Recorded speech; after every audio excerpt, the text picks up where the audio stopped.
questions and understand them and be able to explain them to people. The other one that's important for you as a hike leader is what are the emergency procedures that your organization wants you to follow. Please, when you're out, especially in remote areas, know the address of where you are. It's amazing. I had to learn that myself, that if I'm on a remote road, I really should know the address. Well, let's talk about hikes. So what's the purpose of a hike? Certainly, it's a walk in the woods to help people enjoy an afternoon walking through, say, a beautiful woods. But also behind it, there are things that you can help your hikers move forward in their knowledge and their understanding of the natural world. You can inform them, you share your knowledge. You can engage them with your enthusiasm, your passion, and engage them with stories about what they're looking at. And you want to inspire them so that they also become active in conservation, preservation. So what's the type of hike? There are so many types of hikes. I do a lot of interpretive natural history hikes. That's just exactly what you think. You're walking through, you're answering questions, you're pointing things out, you're making connections. There are themed hikes, adaptations, leaf adaptations, old growth forests, geology, tree ID. Get to know the property is kind of a different hike that, your local land trust purchased some property and the members are eager just to get there. So you just take a hike and get to know the property. There are general hikes, cultural, history, nature. When I lead mostly hikes here at the Ridges Sanctuary in Bailey's Harbor, they're open to the general public. People come and they come because they said, let's go to the Ridges. And so they expect a general hike. And we share the history of the property, the navigation, the lighthouses, the ridge and swale topography, and a lot of the natural history of what we're looking at. So that's a general hike that pretty much covers everything. Audiences are always different. Is it a general public? That's a very different audience from members of a land trust or birders. Is it families? Is it mostly families? Is everyone there with kids? Riders. I'm getting ready. I'm prepping a hike with a co-leader, the Door County Land Trust, in conjunction with Right On Door County, and we're going to take some writers around, nature writers and poets. That'll be a different hike. And I also lead media tours. They do seem to come mostly in the winter, but that's a different hike altogether. They may not want to know exactly what that butterfly is or that plant, but they want to know what their readers will get to see and experience. Will they get to go into that lighthouse? Will they get to go to the beach? So that's a different sort of hike to prep for as well. So the audience matters, the type of hike matters, and also what matters is, will you have a co-leader and or a sweep? We'll talk about sweeps and co-leaders in a bit. So when you're writing up your hikes, you've come to a decision to what you want, you and your organization. What kind of hikes do you want? And this is where people can make a decision right up front about whether or not they can come on your hike.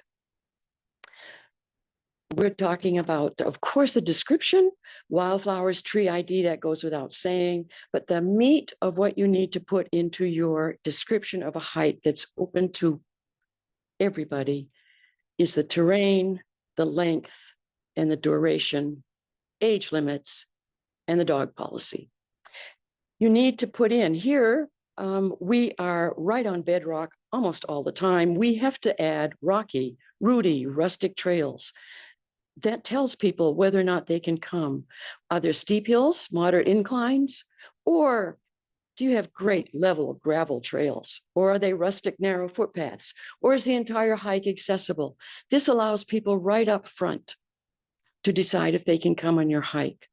If you just put easy, moderate, or difficult, I can assure you that my easy, my moderate is very different from other people's.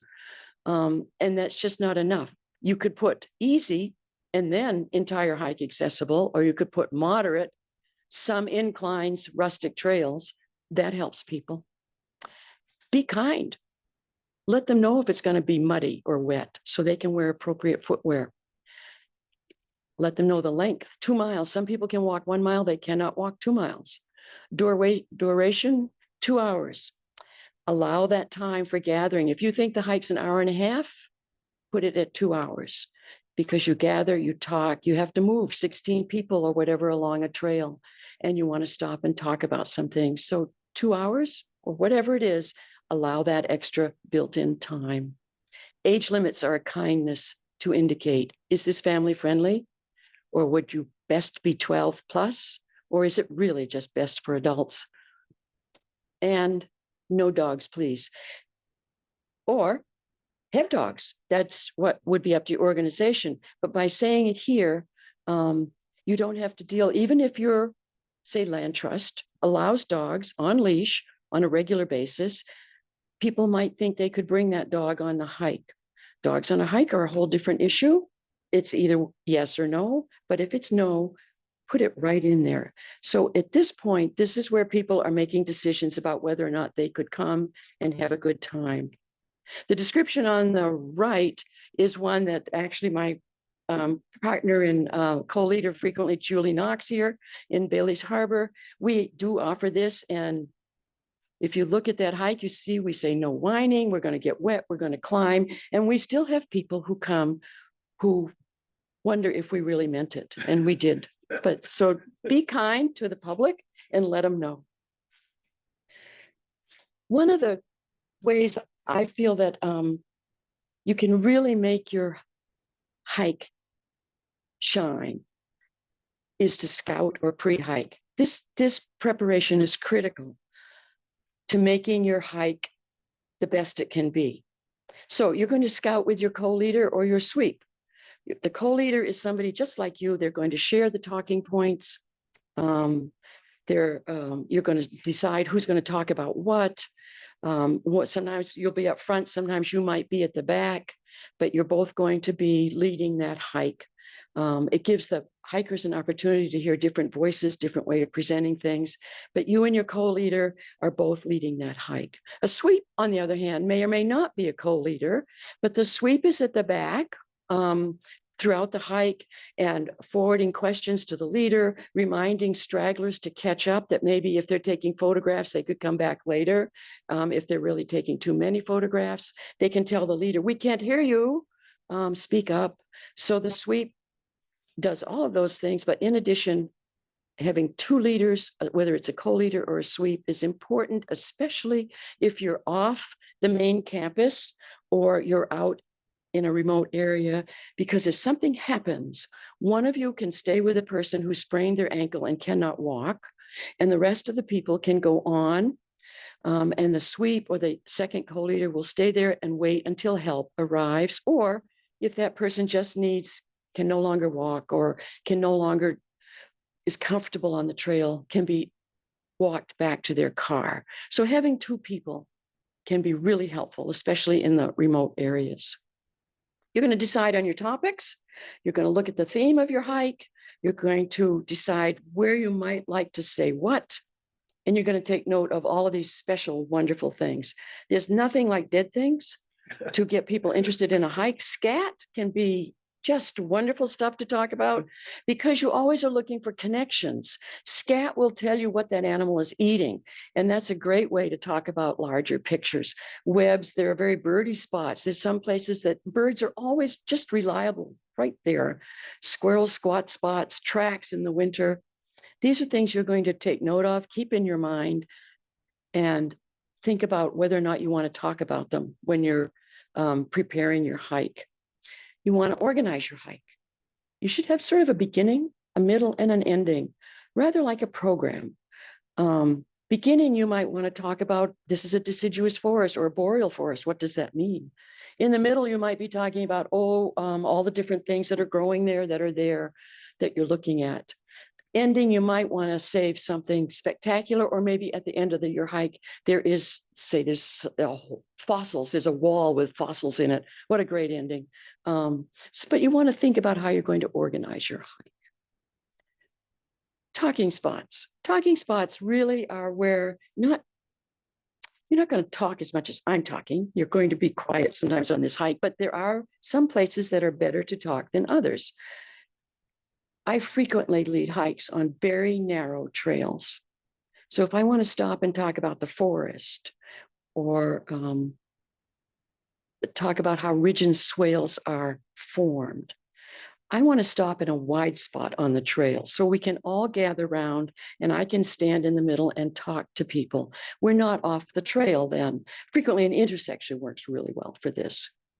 The other place you always want to stop is at the top of an incline. Have you been on hikes where you climb up a hill and you're maybe one of the last couple, 2 or 3 people, and you get to the top of the hill and you're breathing and you're glad to be there. And because you're the last in line, the hike leader takes off because you're there. You have had 0 chance to catch your breath. Everybody else has had a chance, but not you. It's unkind to the last people in line. So when you're at the top of an incline, have something to say. Talk about the flowers are there. Maybe that's where you talk about the type of forest you're in or the rocks that you're looking at. But you've got something to say so that everyone has a chance to catch their breath before you go on. Check the timing. Most of your hikes will have a duration, 1.5 hours, 2 hours. Know where you want to be when, so that you're keeping track of the time of what's going on. Pardon, we're in the dark. Don't panic. We forgot. There we go. We have lights that turn off. And we had people assigned to turn them on, but we forgot. So we were checking our timing. We forgot to do our timing. But do know where you want to be when. You want to be through the middle of your hike at the right time. And sometimes on these scouting hikes, you might want to look at things that will appeal to people's senses. Smell, touching sphagnum moss is a surprise to people. You want to stop and listen. The sounds of the bird, the sounds of the trees. If it's a slightly windy day, it's just marvelous. So all of these are stories waiting to be told, and you're making note of them. And don't forget winter hikes. I was so glad to hear so many of the sponsors do winter hikes. There are so many stories waiting to be shared that are only visible in the winter. So what's the importance of scouting? It allows you time to study. It allows you time to develop those stories, and from the stories, the connections to those stories. And we're not talking about a script here. We're talking about just being comfortable with the stories that's being presented in front of you. There are stories. For instance, I do flower hikes in the spring. Violets are wonderful fun. People love violets, except in their grass. What a perfect opportunity to talk about the connection between violets and fritillary butterflies. People like orchids. They love orchids. They want orchids in their yard. It's a perfect opportunity to talk about the required fungus that needs to be in the soil in order for your orchids to germinate. Every orchid wants a different fungi. So there's a way to make your stories and the connections which will engage your hikers. It goes beyond identification, simple identification. There's nothing wrong with identifying. People want to know what the name of that flower is, but there's a story behind it. And within that story, there's a connection to something else, to the larger world. And that's what you want to do when you're talking to your hikers, is help them see connections. Frequently, the connections are a surprise to them. It helps them see complexity or adaptations. And that's the time to do it, is when they're looking at something and there's a story. Ahead of time, you also have time to make your visual aids or figure out what you want to show people, handouts, displays. Scouting helps you manage those hikers, especially if you end up with kids on your hike, because it's open to the general public. A family comes in and they have 6-year-old and an 8-year-old. Because you scouted, you know what's ahead. You know what talking spots are coming. The timing has been determined. It all helps. And it helps with kids because you can say, well, I think there's something up ahead you might be interested in. Let's see when we get there. Scouting gives you much more confidence about what you're doing. You have a better feel for how the afternoon is going to go. And you and your co-leader are on the same page. The scouting allows you to become better informed so that you can engage and inspire those hikers. This is all just stuff. These are things I find helpful over the course of many, many years. So pre-hike, I carry a messenger bag rather than a backpack because I can get things in and out of a messenger bag much more easily than slinging a backpack. One of my favorite tools is a see-through plastic clipboard. I can put a map on the back so I can always show people where we are, get them oriented. It's amazing how people frequently have no idea where they are. This helps them understand the trail system. And on the front, of course, I can have several visual aids, which mostly means photographs, large enough for the whole group to see. For instance, long-spurred violets. It's great when you see them on the trail. We can look at them. They're tiny little things. Not everybody can get really low. So people have the chance to see them on the trail side, but you can also hold up a picture and let them see that this is the spur that you're looking for. Now, when you look again, can you see that long spur? I use a pointer. It helps with best practices. I can point. My pointer, if you can see down there, happens to be an extending old radio antenna. I took it off a boombox and I just expand it and can point to things. It means I can stay on the trail without encouraging others to leave the trail. I can point with it. I also try to model best practices when I have samples. I carry jars of samples.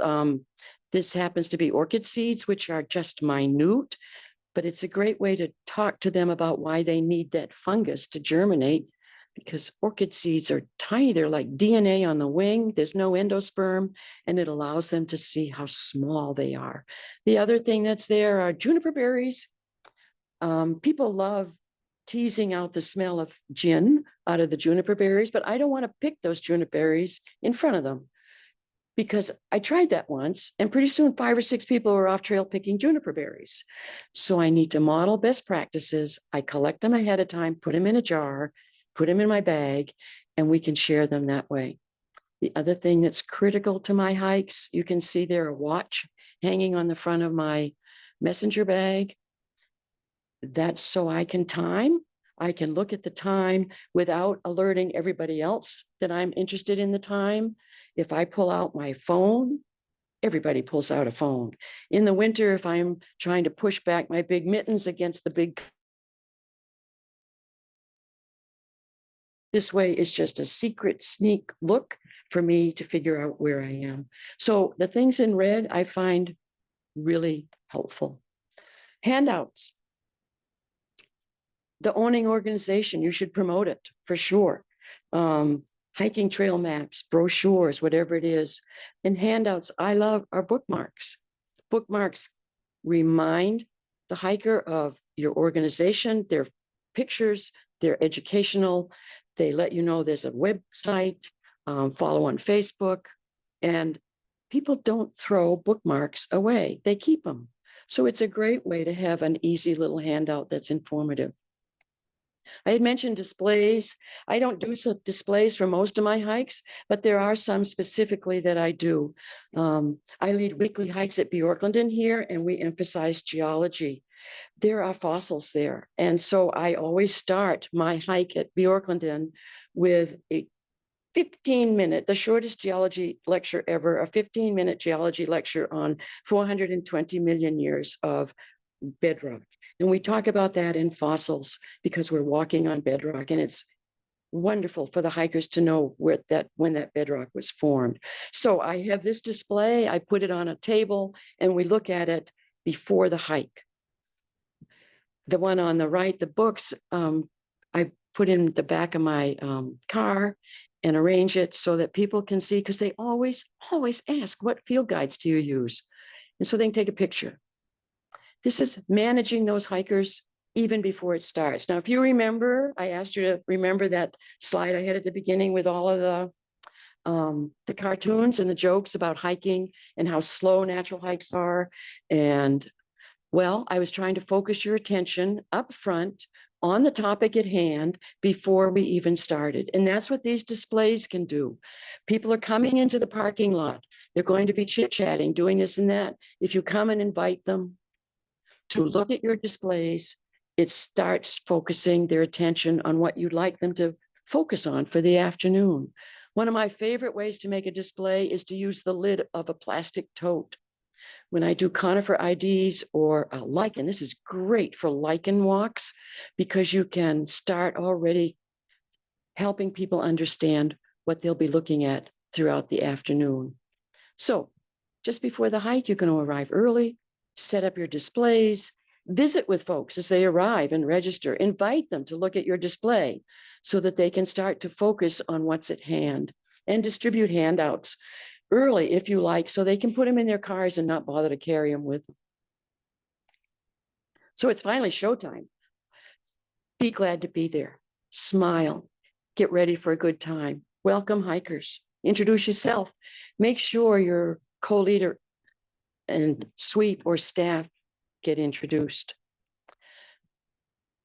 Try not to spend more than 10 minutes talking in the parking lot. It's not a very interesting place to talk. It might be hot as well. It's nice to spend a few minutes there to let latecomers catch up. You could do maybe a quick explanation of the afternoon, how long it's going to be, that you notice it was super cold down by the lake. They might want to grab a hat, but just make it pretty short and sweet. Sometimes I like, if it's a specific type of hike like birders, I like to know what level of birding they have, because I want to make sure that the beginning birders, I co-led bird hikes here at the Ridges for 15 years to the general public. And we had some birders who were hoping to see cardinals or blue jays. Sometimes people come to birding hikes without binoculars. So you need to make sure that if you're loaning them binoculars, they know how to use it. That throughout the hike, those beginning birders are having an experience that they're seeing and hearing what others are seeing and hearing. So you will know to pay some attention to those beginning birders. So that's useful to know. Hiking generally, this seems like a lot of rules. The rules are there mostly as guidelines for you. They're not meant to be rules. They're mostly based on courtesy. When you stop to talk, make sure that everybody is caught up. Don't start to talk before everyone is there. You're going to stop at pre-selected spots. But if it's a teaching moment, you're going to stop right there. I have stopped more than once to watch a spider eat an insect on a plant. That's a great teaching moment. And you're not going to miss it because, after all, you have to get to the next tucking spot. So these are meant to be guidelines to make you comfortable in how the afternoon is going to play out. You want to make sure that you talk in the middle of the group rather than at the front so everyone can hear you. If your group gets strung out, just stand and wait. It's okay. You don't even have to talk about anything. You can talk about how great an afternoon, what a gorgeous day. Just wait so that people don't feel that they have to run to keep up. Then you can just start in again. Check the time regularly so you know whether you should pick up the pace, skip a stop, shorten your discussion. You're trying to keep track of things. And as a hike leader, be mindful of not engaging with constant conversation with the people up front with you, even if it's not about the hike, even if it's like, how did you get started? All of those kinds of things. How long have you been doing this? People at the back are going to think they're missing something. So just say, well, we'll stop. You can ask me that at the next stop and we'll talk about it then, so that people feel that they're always a part of your hike. Engaging kids on a mixed hike, meaning general public, one family showed up, but mostly all adults. You will be able to help those kids have a good hike because you scouted. You know what's coming. Sometimes kids are antsy. They want to do something or they're bored. So you can talk to them occasionally and say, you have to know spittlebugs. I can't help but say spittlebugs, things here, spittlebugs, antlion larvae, and I don't have a picture of snow fleas, but those three things are the highlight of any hike: snow fleas, spittlebugs, and antlions. So what you can do is, when you have kids and it's summertime and the spittlebugs are around, You can walk along, and the next time you come by one, you can say, what do you think is in there? Let's look in there. Now, you would do that with adults.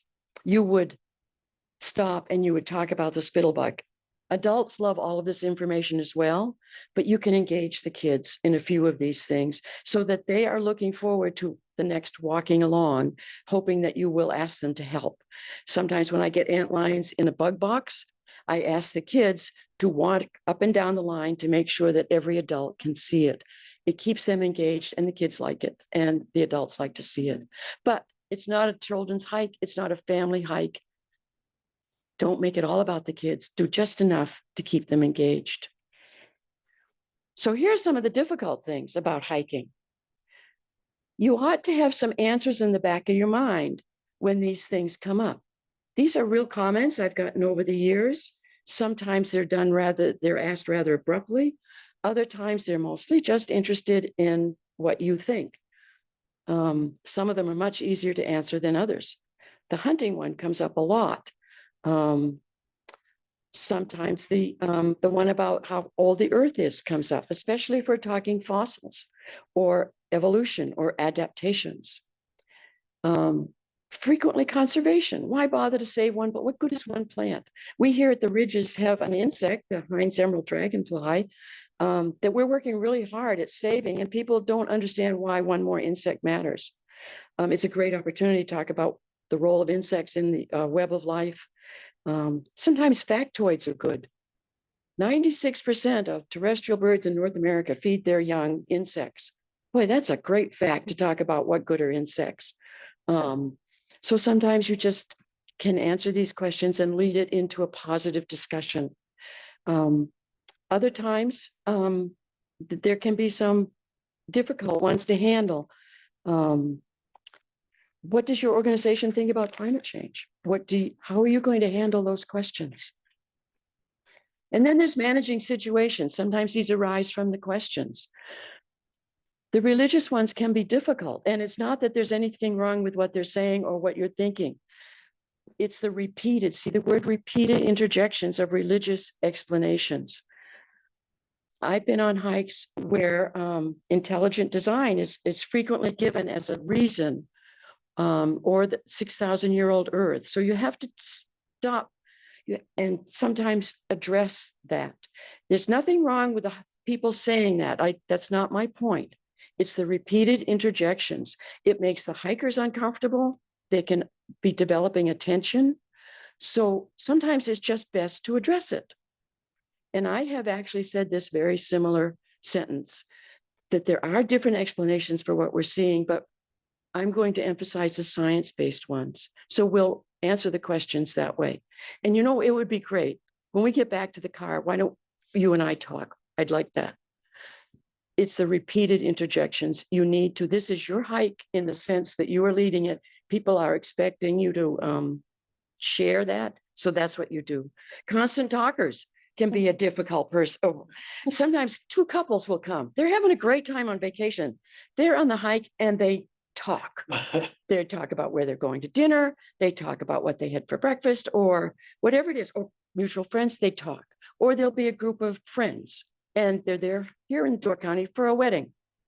They will talk the entire hike about the wedding. So this is not good for other hikers. What are you going to do? Say something. When I pre-hiked yesterday, I heard a barred owl, and I've heard it there many times. Let's listen. Let's see if we can hear it. So there's ways to address it. And again, it's the constant talking, not a little bit of chit chat here and there. That's not what I'm saying. These are situations that your hikers would expect you to manage as a leader. Kids that are running ahead all the time.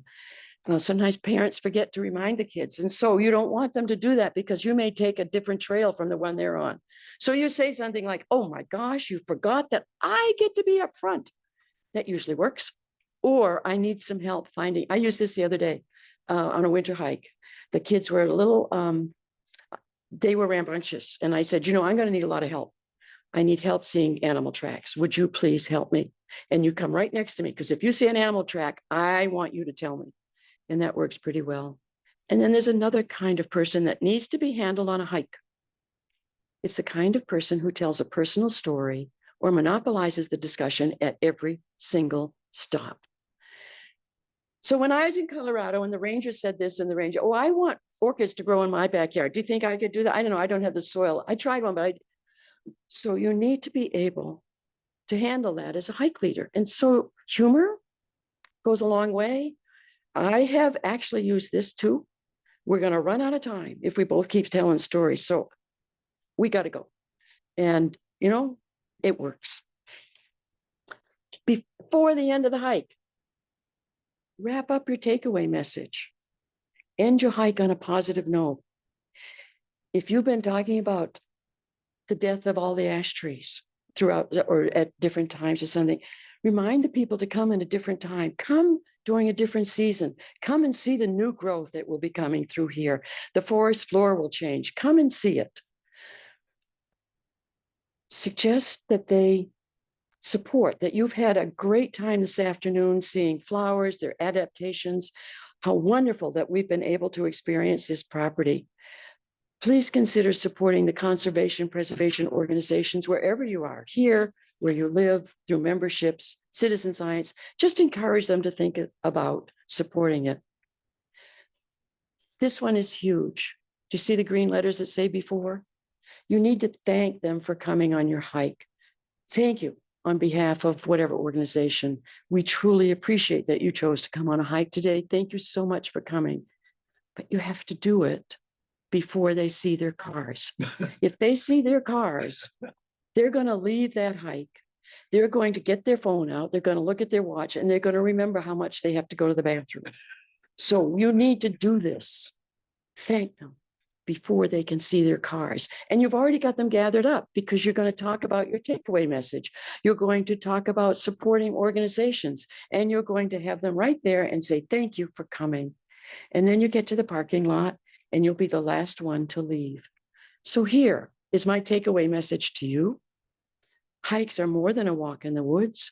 You're going to be able to do all of this because you prepped, you scouted, you spent some time thinking about what you would like these hikers to enjoy and take away.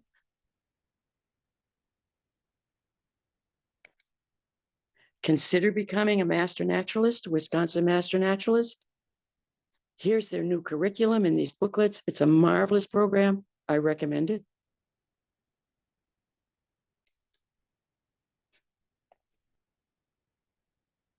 I have lost 30 people on a hike.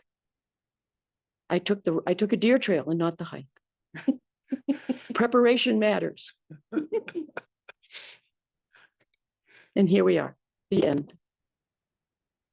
So, any questions? I think that was long. Well, thank you so much.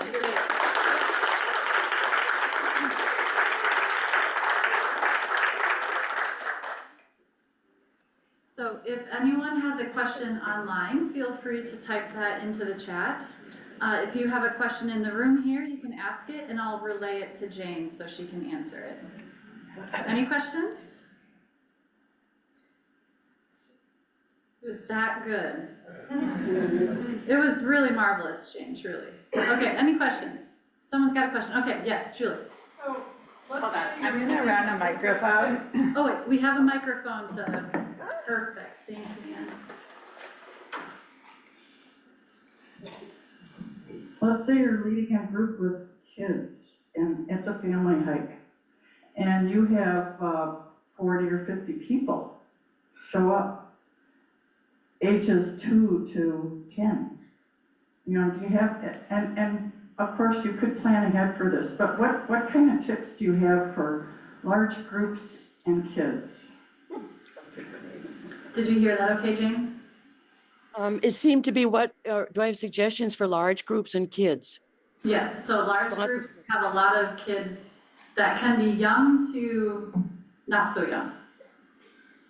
I have, did you expect that many? I mean, I like to, first of all, have pre-registration. So you have some idea of how many people are coming. If you don't have pre-registration, you do take whoever shows up. I have had 40 people with 22 children out of that 40, and we were in the dark. So mostly what you have to do is know your trails, know what you're going to do. Cut out the talking points, except for very few, and ask people, do you regularly get 40 people and half of them kids? Yes, she's saying yes. Yeah, so it sounds like school groups, or there should be parents with them. Sometimes you can set it up at the very beginning by saying, whoa, this is great. Look at these kids. So you can say something like, I'm going to rely on you parents to help keep the kids corralled. We're going to talk today about frogs. We're going to do some listening. Sometimes simple listening can slow some of the kids down. So we're going to talk about listening to frogs, and I am going to play some frog sounds, and I want you to understand 2 frogs. And if we hear those, let's go. And, so you do that even before you start on your hike. Perhaps you gather them around, set up expectations of behavior, and say, we're going to be gone, and we're going to stop every 15 minutes or so. And if you have questions, I would like this little group over here to have a question, and I want this group over here to have a question about what we're doing. And so they're thinking, perhaps, I don't know, controlling 40 people, mostly kids, is difficult. More power to you. Yeah, hard. Okay, we have a question online. Do you have any suggestions as to managing a birding hike when some people have binoculars and others do not? Yes. Have your organization purchased binoculars? All you need is 5 or 6, probably. We do that. We have birding hikes here. I co-led them for 15 years. I am plants. So when people show up, it's general public, and I see that a couple is sharing binoculars, or somebody comes without binoculars. We offer them. We have 5 or 6 that we can offer them for that morning or that hike.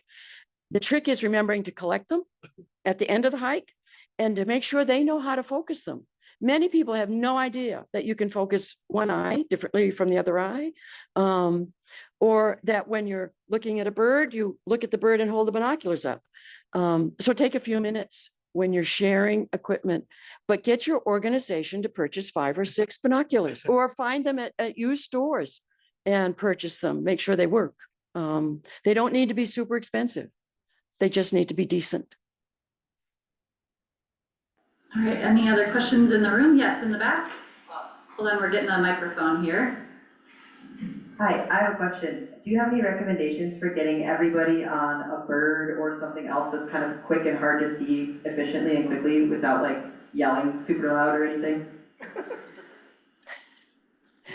The birders should be answering these.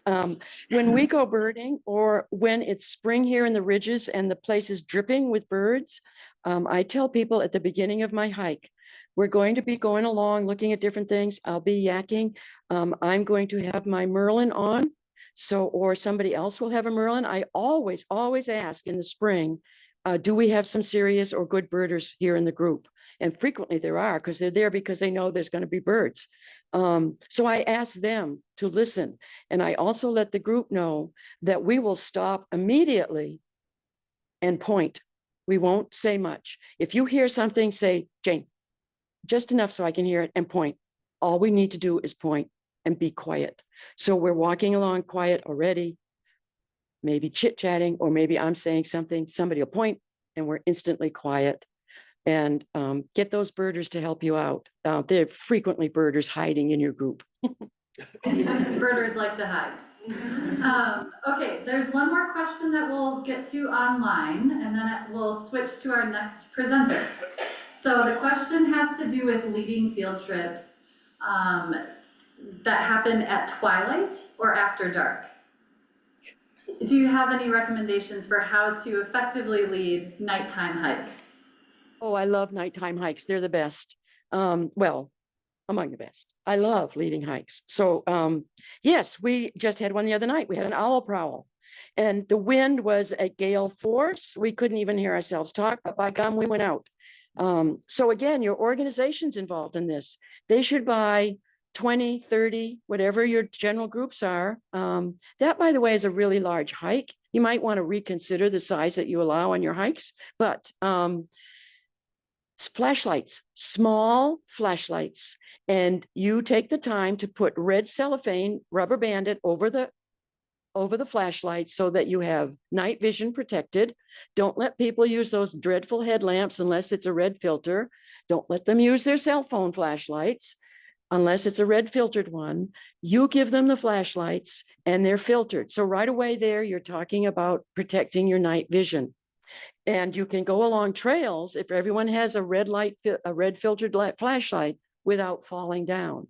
You also set up expectations. If someone has trouble seeing in the dark, please let me know and we'll walk together. You know, some people can't see well in the dark. Be prepared for weather. In the parking lot, if you see people are dressed in their summer best, and here in Bailey's Harbor, that might not be adequate for the dark, remind them to get a sweater from their car before you leave. These are things that you just learned over time. Night hikes, you yourself should know exactly where you are and where the stumps are and where there's, we have snowshoe rugs here that, or netting on boardwalks. You need to know where that is and warn people up front. Just say, careful, we're paying attention to these things, but get those flashlights and get them covered with red cellophane. And you can do anything then on a night hike.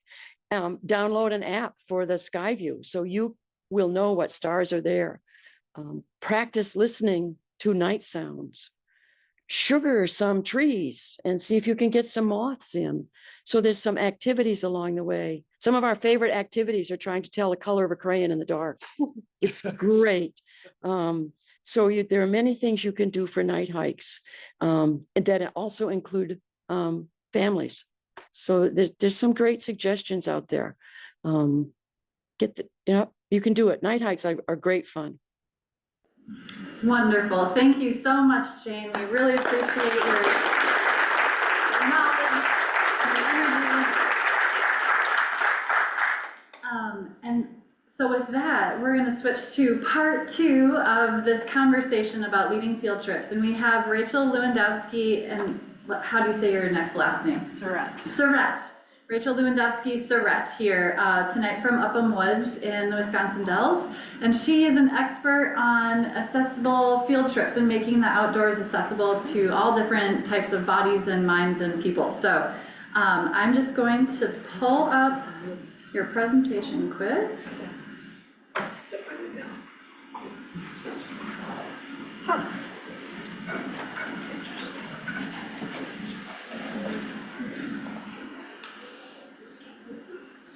Okay, and I think we're good to go.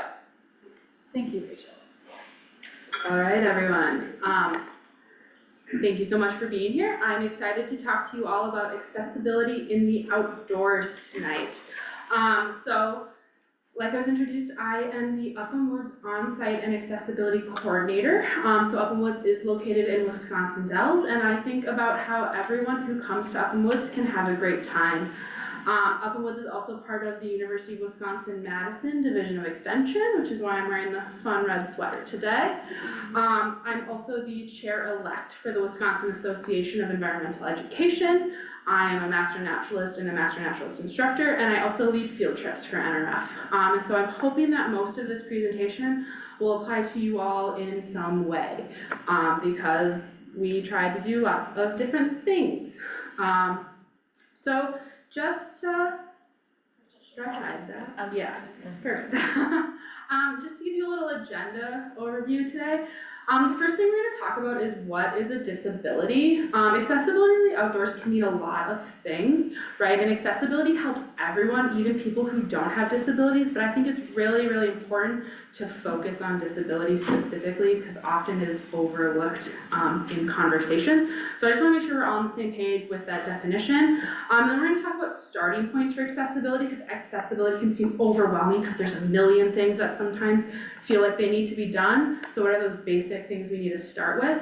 And then I'm going to tell you some stories of inclusion because I learn best through like concrete examples of like this is how things work. And then I'm gonna give you resources for further learning, because there's no way to become an expert in accessibility in this short presentation, and hopefully a little Q&A. The other thing I wanted to mention is every single photo in this slideshow is either of me or taken by me, and so every single person here is a person, right? I didn't just like Google, oh, we're gonna talk about disability, and Google like a person in a wheelchair, right? These are real people with real names and real stories, and I think it's important, like, they are not just like tokens, they wanna be outside, they wanna get outside. This is my friend JC. She is birding right here without the use of her hands, right? We have it's modified camera equipment holding a pair of binoculars. You hook it to the side of the wheelchair and you go. There's a little bit more to it than that, because obviously then the bird moves.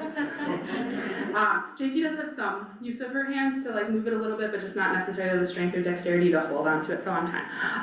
But up here I have a definition of disability. So a disability is any condition of the body or mind that makes it more difficult for an individual to do certain activities and interact with the world around them. Disability may be temporary, episodic or intermittent, or lifelong.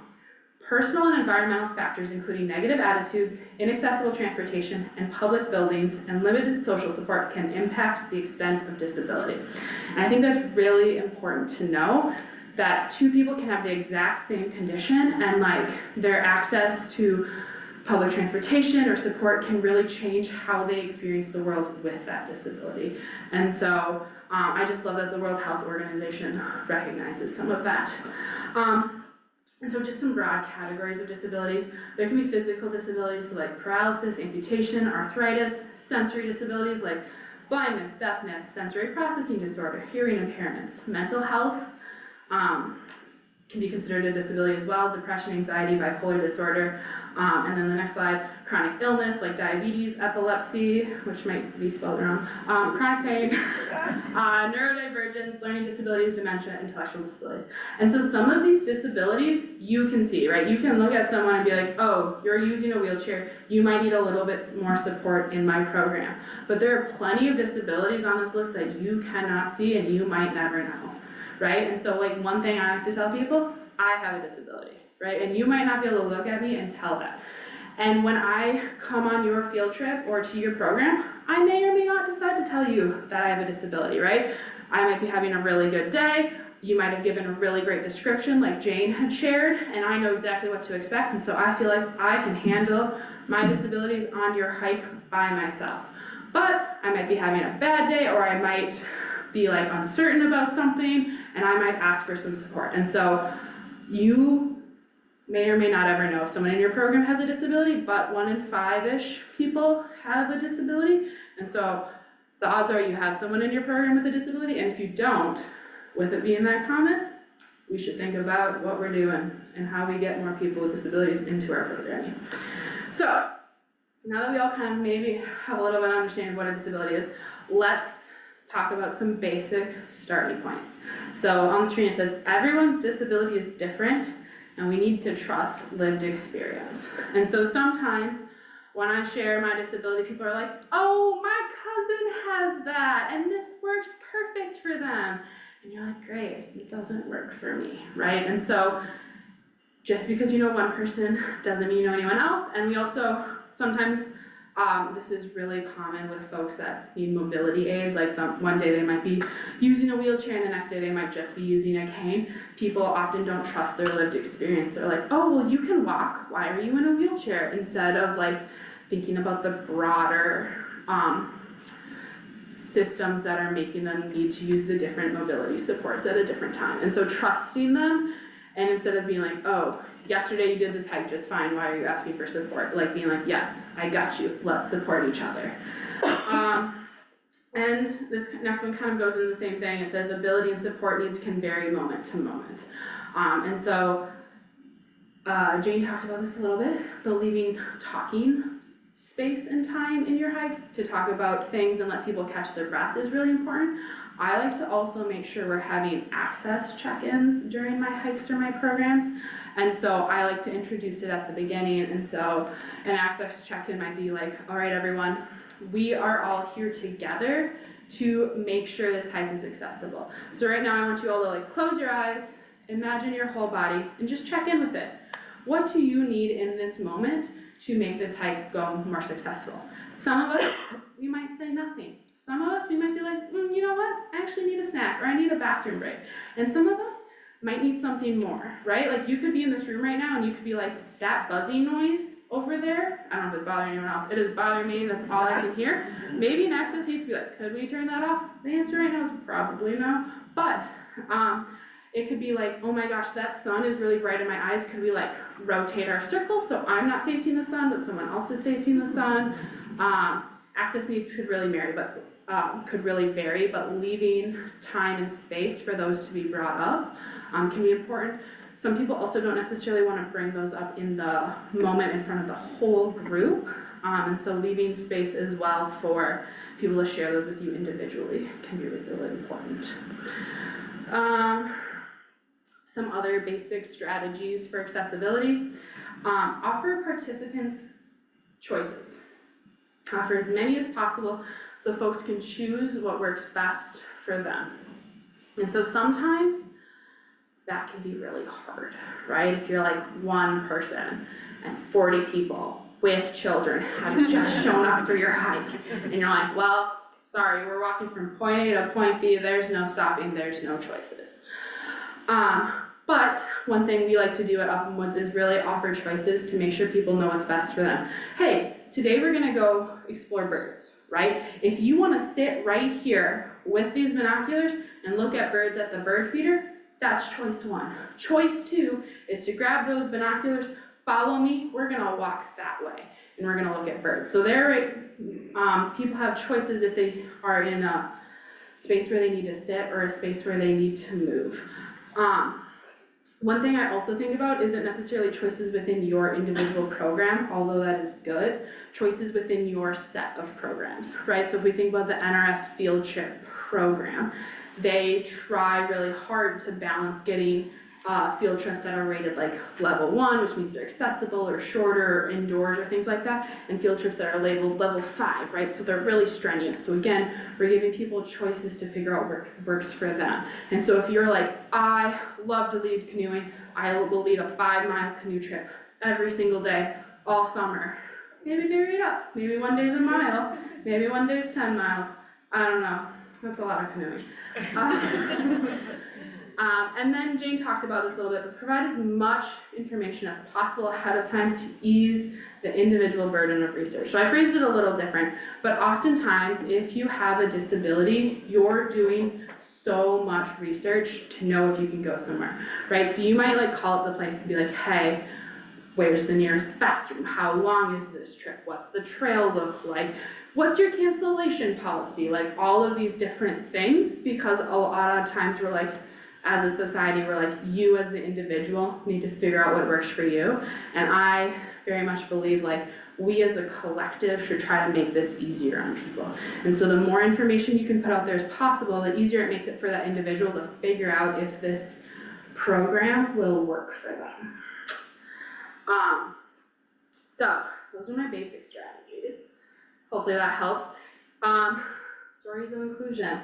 This page is filled with some pretty pictures that all have really great stories that I didn't think were the most applicable to this group. But just a quick rundown, this picture on the left is this amazing child who wanted to come to our archery program, who, you look at him, you're like, he's in a wheelchair, I bet he can't walk. His real disability is he is blind. Yeah, and so the wheelchair helped him get over the uneven terrain in a way that felt more safe than walking there. And then we also had an assistant with the archery equipment because we wanted to make sure the arrow went where it's supposed to go. The middle picture is our ASL day camp we ran last summer because we had some amazing deaf or hard of hearing youth who were like, hey, we really want a summer camp where it's just other deaf or hard of hearing youth. And we planned it, and it was a lot of fun. And then this last picture is one of our volunteers, Tracy, who has a service dog and comes to a lot of programs, right? And so we're thinking about how Tracy and her service dog can do all the things. And Tracy loves to canoe, and her dog does not love to canoe. But we work on it, and most of the time the dog hangs out with me at my desk while Tracy goes canoeing, so. But these are, the next 3 slides are gonna be the stories I wanted to share with you all because I think they're potentially more applicable to who you all are as field trip leaders. So WAE, again, is the Wisconsin Association for Environmental Education. So 2 years ago when I joined the board, I wanted to put together some accessibility guidelines. And so if you go to this website here, waee.org/accessibility, you can see the full guidelines, but the guidelines are split up into 3 sections. It's like what we as WAEE commit to doing, what we want you as presenters at our conferences mostly to commit to doing, and then what you as individuals commit to doing, right? Because again, we're trying to relinquish that burden to everyone. And so we're like, hey, presenters, think about closed captioning, think about where you're leading your hike. Hey, individuals, if you need more support, email me currently, but email someone, things like that. And then also some of these pictures are some of the things we do. So the picture on the left is us leading a hike with some folks in outdoor wheelchairs. And so that is to exemplify that we try to make physical supports as available as possible. So we're often renting these outdoor wheelchairs at our conference in La Crosse. 2 years ago, we just had them available there. We didn't make people pre-register them or anything. We also like to borrow things from Wisconsin Master Naturalist, like the hiking poles, the portable stool seats, things like that. And so we as WAE don't necessarily need to spend a lot of money. We're like, know people who can give us things. But if you know people, like there's a lovely wheelchair in the back of this physical room that you online can't see. Maybe potentially if you partner with the Southern Wisconsin Bird Alliance, that wheelchair can be at your bird event that you don't even need to buy it yourself. The middle picture, which is an accessible kayak, and people are talking about it, that was our commitment to representation, right? We want not only presenters with varying abilities and varying cultures, but we also wanted the topics to be focused on inclusion. And so at that conference, again, we specifically reached out and invited folks with disabilities to be presenters. And then the third picture is a cattail mat weaving project that was at our conference this year. And so that was going 24/7. Anyone who needed a break, sensory overwhelm, or just none of the other presentations were interesting to you, you could come hang out with Melanie Talmadge-Sons of Little Eagle Arts Foundation and weave some cattail mats, learn about Ho-Chunk culture, but also just chill out in a calm space and rest and recharge. Some of the other things we do is we try to make sure there are breaks throughout the day, so not just packing everything in. I think a lot of us are probably we gotta make the most of our time, we gotta do everything, and sometimes making the most of your time is doing nothing and taking a break. And that'll make everyone better for the next thing. And then trying to have no judgment and really being we are here as a community. If you need to stand up in the back and pace, if you are gonna be a little slower on our hike because you're using hiking poles, it's all good. It's important you're here, you're part of our community. We are not judging right now. The next one is my NRF field trip slide. So Upham Woods NRF field trip is a canoe and hike together. So we canoe 2 miles around an island, then we land, and we hike for a bit, and then canoe back. And so I already mentioned this, but I want to mention it again. Again, NRF tries to think systematically about accessibility by offering those different things. And then it's also my job as a field trip leader of this trip, even though it's not perfectly accessible, right, to make it as accessible as possible for the folks who show up there. And so some things we do, the picture on the actually both of them, the picture on the left and the picture on the right, there are these green crazy creeks, that might be a brand name, but we offer those up to folks who maybe need a little more support in the canoe, especially for like longer canoe trips or low back things, or even just like stability. And so we have a set of those that people can sit on while they're canoeing. We also have hiking poles and things like that. We oftentimes have multiple leaders. This trip gets about 20-25 folks, and we have 3 trip leaders. So a front of the trip person, a sweep person, and then a person to deal with the chaos, as I call it. Jane would maybe call it something else, but, and then, we also, when we land for our hike, we offer options. We're like, hey, if you are ready to hike the full 1.5 miles all the way up this hill to see Devil's Elbow, you're gonna follow Amy. If you want a little bit of a hike, well, we're gonna see what happens. Maybe we'll look at some birds, maybe we'll go less distance, we'll kind of see the vibe. You're gonna follow me, and if you just wanna hang out here on the beach and talk about things, you're gonna hang out with Jen, right? And so we divide up right there in that moment, because again, before the trip, they got an email saying, hey, your trip is gonna be a 2-mile hike, your trip is gonna be this much canoeing, but support needs vary in the moment, right? Maybe that day was extra hot and they got dehydrated and they're not doing a hike, or maybe they sprained their ankle the day before. We wanna acknowledge and accept those folks that are on our trip, that they can listen to their bodies and make the choice that's best for them in that moment. We also have some growth areas, and so I wanna like put those out there. People are always like, oh man, we can never get that perfect. We're not even perfect. We still have people say at certain times that they can't hear us, right?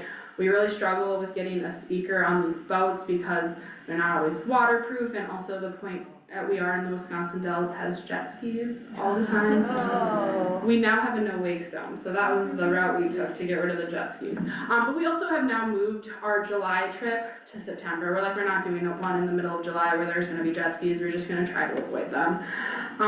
Group size, we always are like, oh yeah, we can take 25 people, we can take 30 people, like let's get the most people outdoors. No, we gotta be exclusive.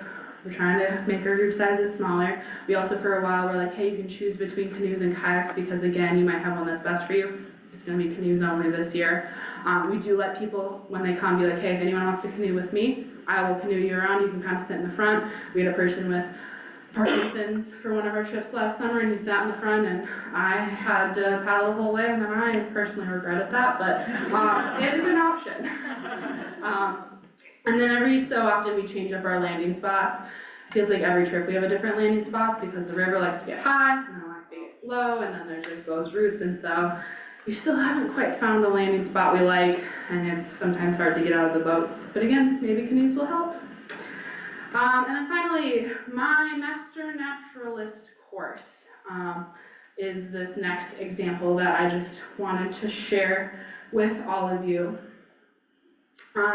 So this photo on the left of the screen is, again, a person using one of those lovely outdoor wheelchairs. And this person needed this outdoor wheelchair for our whole class. And so thinking about making our class accessible and in locations that wheelchairs can go, because Master Naturalist is a 40-hour class for those of you that are not familiar, and so you have to think about like where you're gonna go birding that's accessible, and where you're gonna go learn about water ecology that's accessible, and all of these things. And so we have found that Becky, the director, is always like, oh, we'll get you the accessibility requests like a few weeks, and she's starting to get it earlier and earlier before the class. And if someone has a mobility thing, that can change your entire plan. And so now we're just like, we're gonna plan on someone's gonna have a mobility concern, whether or not it actually shows up. It makes it easier for us. And then again, that person doesn't feel bad that they ruined the special hike to wherever, because that hike didn't exist. No one needs to know. This middle picture are folks making earrings. So I'm wearing the pair of earrings I made. Again, we had Melanie from Little Eagle Arts Foundation come out and make earrings with us. It was so fun to spend 3 hours in the air conditioning, in the quiet, in the calm, making earrings, not talking to anyone. It was great. It was a great sensory break. It was really great to start the conversation around what it means to be an outdoors person. I have many friends with disabilities or other things that are like, oh, well, I love to sit outside and read, but I'm not an outdoors person, right? Because I'll never hike to the top of Devil's Lake. Or I love to hike to the top of Devil's Lake, but I'll never do an overnight on the Ice Age Trail, so I'm not an outdoors person. And so there's this narrative sometimes about what it means to be an outdoors person. And so introducing the fact that like, no, connecting with the Ho-Chunk culture, making earrings with porcupine quills, being in community, that can make you an outdoors person too. And you can still be a master naturalist and do things in that realm. And then finally, the picture on the right, it's not the best picture, but it's two people in a boat. And so for our master naturalist class, like in our field trips, we like to go on a canoe trip because then you can see all the sandstone cliffs up close. Unlike the NRF field trip where people can like choose to canoe with us or choose to canoe with someone else, master naturalist course, we had some folks that are like, I want to be a master naturalist, but I can't canoe, and so we put them in a boat, and some people were canoeing and some people were boating, and we all were able to go see the sandstone cliffs because we find that seeing those cliffs up close to talk about geology is really important. And so that I don't want people to think like, oh, accessibility means I can't go to some of these special places. You can still go to special places. It might just take a little bit more planning or creativity to figure out how to go to those special places. Another thing we're currently always balancing in our Master Naturalist course is like alternatives, right, and choice. And one thing that we've done the past 2 years that we're currently talking about is we have folks go to Devil's Lake in Sauk County, and we always are like, okay, you're gonna choose. Some of you can walk here with Sue, who's the DNR naturalist there, up this cliff, and she'll talk to you about all the geology from like Elephant Rock to the unconformity, non-conformity, for those of you that know that word, and all of those things. And then the rest of you can hang up here with this person, and we can go see the nature center where they also talk about geology, and we can talk about nature photography. And Becky actually asked a really good question that we're still contemplating is like, if the alternative activity of going to the nature center is good enough for some people, is it not good enough for everyone? Like, do you have to split the group up and go to the top? And so that's something we're thinking about, because sometimes, like the sandstone cliffs, there is a reason to go to the top that is very valuable educationally. And so just contemplating, balancing, again, that building community, defining what it means to be outdoors with also some of the accessibility concerns. Oh, this is why I made note cards. One thing that we struggle with in this course and some other courses, temperature regulation. Some of you maybe don't think about this a ton, but a lot of folks with disabilities, maybe it's due to medication, maybe it's due to blood circulation, maybe it's due to other things, have a really hard time regulating their temperature, right? And so having an activity that's in full sun, no shade access might just be way too much for them. And every year we're like, okay, well, we'll move our course later. And so this course this year was September 15th. We're like, it's gonna be a great, beautiful fall day. And then we go to the International Crane Foundation, prairie in the afternoon, and it's like 92, and we all just hate it. So, no, the ICF is great, but don't go to their prairie in the middle of the afternoon. But thinking about like that, in January when we're planning our class, we don't necessarily think about it. So taking detailed notes, be like, next year, we are doing the prairie in the morning, or maybe not doing the prairie. I don't know yet. Prairies are cool. But we've hit that prairie in the afternoon twice, and we thought by moving our class later it would be fine, and it was not. So temperature regulation, and then maybe having alternatives. Maybe we should have looked at the temperature and been like, hey, we're not gonna go to the prairie, we're gonna go do something else. But in that moment, we felt like this was the plan, and we had to stick to it, and we weren't as flexible as we maybe should have been. So, resources. This is obviously not all of the resources out there, but this is some of my favorite ones. So the first book listed here is Making Outdoor Programs Accessible by Kathy Ambrosini. This book is more like a workbook. It takes you through things to make outdoor programs accessible and asks you questions. It is from 2003, so it's slightly outdated, But I also think it's great to just see like this resources has existed since 2003, and it still has a lot of really applicable things. The second one on there says Paths to Inclusion Guide by Wisconsin 4-H. So again, that's an extension program, and so myself and some other folks helped develop this Paths to Inclusion booklet. It's focused for volunteers to make their community programs more accessible for folks of all ages, a little bit of a lean towards children. Birdability is a really great website, and I specifically like their birdability access considerations and site review checklist, because it might ask questions you've never thought about before. Some of the questions on there are like, how far apart are your benches? Are they 1/4 of a mile apart? Are they 1/2 a mile apart? 'Cause some people can only walk a certain distance. Is the trail wide enough for someone to walk around you? Because some folks walk slow and then they get anxious if someone's right on them and can't get around them. And so is your trail wide enough for people to get around? Some of the things on there, is there a big police presence in the area, or are there things like that? And so there's also some like cultural considerations that maybe some of us haven't thought about. Demystifying disability, what to know, what to say, and how to be an ally. Great starting point. Disabled hikers is a really great social media thing, and Saren, the starter of it, has a disabled hiker guide, trail guide and rating system that they have put together, and they've been rating a bunch of trails out on the West Coast, including Northern California and Oregon. And so the like guides itself aren't necessarily applicable to here, but how they write about the trails and rate them might be helpful to you as you're starting to think about how to share information about the places you hike.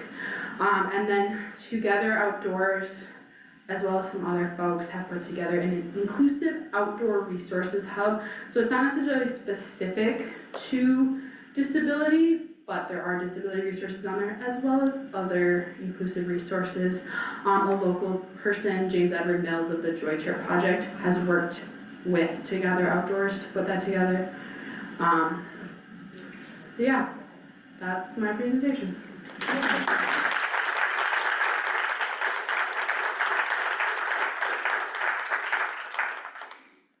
Are there questions in the room? And do you have the microphone? Yeah. Okay. Oh, it's on the floor, okay. Yep. Are there questions in the room or online? Can I see the chat? I'll Okay, great. In your opinion, is it okay to say differently abled and instead of disabled? So the question was, in my opinion, is it okay to say differently abled instead of disabled? In my opinion, no. Okay. And so, one of the notes in this slideshow, and I don't know if it's being shared out, is there is a Center for Justice on Disability and Journalism, and they have a whole guide on how to talk about different things. So like, a lot of autistic folks prefer identity first language, like I am an autistic person, and then a lot of other folks will prefer identity first language, so I'm a person who uses a wheelchair because I am more than my wheelchair, and so things like that. And so they really recommend that you just say the word disabled, like differently abled, specially abled, things like that, or just kind of people trying to get around the word disabled and like kind of ignoring that part of their identity, because disability is like a big culture. But other people might disagree, and that's why it's best to just ask each individual. I have another question, right? Perfect. Hey, I was wondering if you could share some examples of accommodations you might provide for mental health disabilities. I saw anxiety, depression listed. Yes, so the question, in case folks online could not hear, was what are some accommodations for mental health disabilities? And just like every disability, it really varies based on the disability. And so I kind of, in my head, clump anxiety a little bit with autism. So for a lot of our autistic folks, we make social stories, right? And so it's like, hey, when your bus gets to Upham Woods, you will get off the bus, you will leave your luggage here. No one will touch your luggage. You will go to the bathroom, then you will go to this place for intro. For anxiety, that can also help because sometimes the unknown is what causes the anxiety. And so again, more information than you think. If you all don't know what a social story is, I would Google it, but it can be really helpful for autism and anxiety and probably other things. But we've been trying to create a whole library of them that we can send to folks that need them. Depression, I think it's really important to remember the one guideline that's like support needs can vary by moment and place, right? With depression, like your energy levels can vary all the time, and so thinking about how you can accommodate folks who have different energy levels. I also think about a lot of those medications cause heat regulation and dehydration things, and so creating space for some of that. We deal with a lot of overnights, and so homesickness kind of relates to a lot of those, and eating disorders, and so creating that judgment-free zone, and also having a health coordinator and staff who are ready for that. We did have a kid at camp last summer, threatened suicide, and so we had to like call and deal with that, and making sure you have extra staff around so someone can deal with some of the campers while the rest of us are dealing with that person and making sure they feel supported and safe. If you had a specific thing or a specific mental health disorder you want to talk about, we can talk later, but those are just some quick off the top things. Yeah. Oh, we have a lot of hands.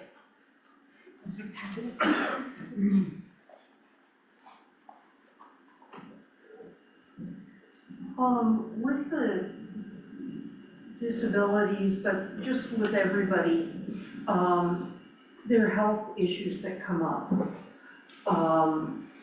And I'm wondering if you recommend any sort of safety training or such, so that you've got the capability of dealing with some of the things, whether it's a bee sting and somebody basically doesn't know it and they need an EpiPen or something. Yeah, so the question was around health concerns and training, and dealing with unexpected situations. So all of my staff are first aid trained, and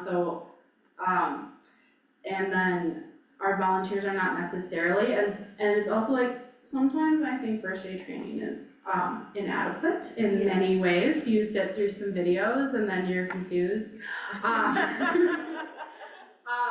So we do scenarios with all of our staff, and we try to do scenarios with our volunteers. Oftentimes it's a little more difficult to get volunteers to go to some of those trainings because we want to do them during 9 to 5, and they want to do them on evenings and weekends, and it's some of that. We have all of our staff carry radios, and so we can get a hold of folks, and then we run drills with like e-boats and like trying to get to any point on our property, which includes an island and a 2-mile canoe within 15 minutes. And so it's oftentimes on folks like me that are like the oversight person instead of the people on the ground. We also have pretty complex first aid kits that include acetaminophen that they can chew in case of an unexpected allergy. It's obviously not as good as epinephrine, but we can't carry that. But for me, I have a wilderness first responder, and I have supporting youth mental health first aid, and so those are, I think, two good-ish basics. Becoming a wilderness first responder is a 10-day commitment, and so that one's harder, but supporting youth mental health is only 8 hours. There's also supporting adult mental health if you work more with adults, and those I think are pretty good intro trainings. There's a quick question online. Is there an opportunity to join the Path to Inclusion or Wisconsin Association for Environmental Education teams? So the Paths to Inclusion was like a grant that we got, and then we put out this booklet, and then it's just out there, so that's not necessarily work that's continuing. However, that was made through my work with Extension. Myself and another person, we are co-chairs of the Youth with Disabilities Champions team, and so we're thinking specifically about how to make Extension youth programs more accessible to folks with disabilities. And so we are starting an advisory group for that if you wanted to get involved, and then we're putting out, currently we're working on accessibility kits that we're sending to all the 4-H clubs, so it's similar work to the Paths to Inclusion. And then as for the Wisconsin Association for Environmental Ed, if you go to our website, you can join as a member. And I believe on there is information to just join some of our committees if you want to work towards some of these goals. So we have both a JEDIA committee, which works on justice, equity, diversity, inclusion, and accessibility. Or specifically the committee that put out those accessibility guidelines was our conference committee, because we were thinking about how to make our conferences more accessible, but then expanding out, being like, these are accessible to lots of things. And so maybe on there you can find that, or you can email me and I'll connect you to the right people.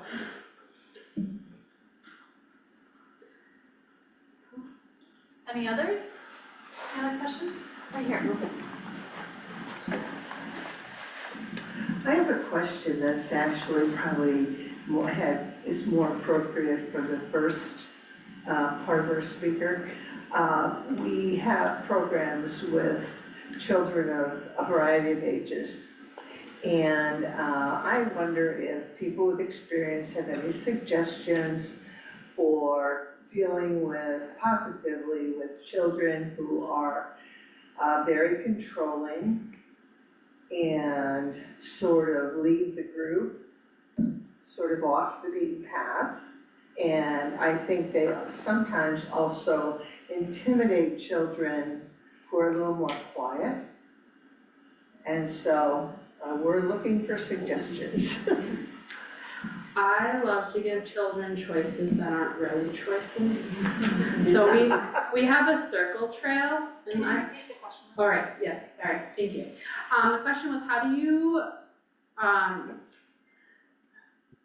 you support children who are maybe a little controlling, or maybe dealing with a little bit of bullying of folks that are quieter, in a program, right, where you're a volunteer potentially, or like not with them all the time, and suggestions like that. And so I started to say I like to give children choices that aren't really choices, right? And so if I'm on one of our trails is a circle hiking trail, and so I love to get to the spot and be like, hey, which way do you wanna go, left or right? For me, it doesn't matter, it's a circle, right? But they think they're now in charge. Obviously, that doesn't work if they're like very demanding, right? Because if they're trying to like control and like have an authority power battle with you, that's a little different. But I think a lot of kids nowadays in some programs get treated like children when they want autonomy, and they're potentially a certain age, and people are treating them like they're younger. And so sometimes like giving them power and choice makes them feel like they have autonomy. I don't know your exact situation, but I like to make sure I treat children a little bit more like adults and be like, hey, here's the goal for the day, like how can we get there together? And then for the bullying, I'm a little bit of a B word about that and be like, no, this is absolutely unacceptable. Jane, do you have advice on that? Because you are the one who talked a lot about that. I don't know if you're there still. Maybe, yeah. Oh, there I am. All right. Yes, your answers were just remarkably spot on. I think if you can just talk to those kids, offering them a choice is not really choice. If it doesn't, or if their answer doesn't really matter, it's hard. Sometimes simply asking for their help allows them, as you say, to be treated as, other than a small child, you're treating them as if they have agency and that they're willing to help. They just need to be given the chance and hear you back them. Things like, today I really hope that we can spot something. I need your help. This is such a large group. This is such a busy group. I need your help. Would you stay here with me and help? Or I'm going to ask you if perhaps if you could work with those 3 kids over there, and let's see if we can't get everybody looking in the same direction. I have no idea, but sometimes simply engaging with that youngster may do it, it may not do it. What adults are on this group? Other adults there? Is it staff or volunteers? Sometimes play acting ahead of time. If you find that you're always dealing with large groups of children, I think your volunteers and staff need to do some role playing and talking about what will work or might work, how far you can go in yourself saying that is not acceptable. And then what do you do about that not acceptable? Do you you know, these are things that need to be talked out ahead of time. Doesn't always make it easy in the field, but you need some backing from that organization, or you need some practice if you are consistently dealing with large groups of children, whether they're well behaved or not. And if you wanna talk more specifics later, we can get more into details, but potentially we're moving, do you wanna come into the screen so people can see you? I'll come into the screen so the owl can find me. This is fun, we have taxidermy owls in the room and also the high-tech owl. We love all owls here. I want to give a big round of applause and huge thanks to both Jane and Rachel for their presentations tonight.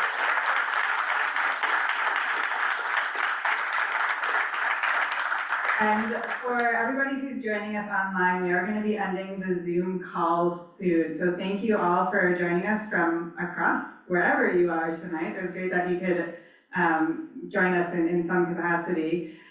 For folks that are here at the Arboretum, we're going to turn the lights on so we can all see better. And you're all welcome to stick around and visit the tables that are here.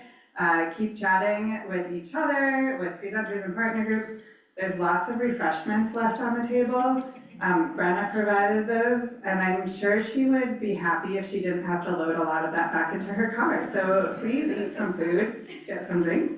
Otherwise, thank you so much, everybody, for joining. I'm going to note that Brenna put in the chat, which folks in the room might not have seen, but she will be sending out a recording of tonight's presentation to everybody that registered. So if those of you in the room are wondering, look out for that soon. Thanks again, everyone.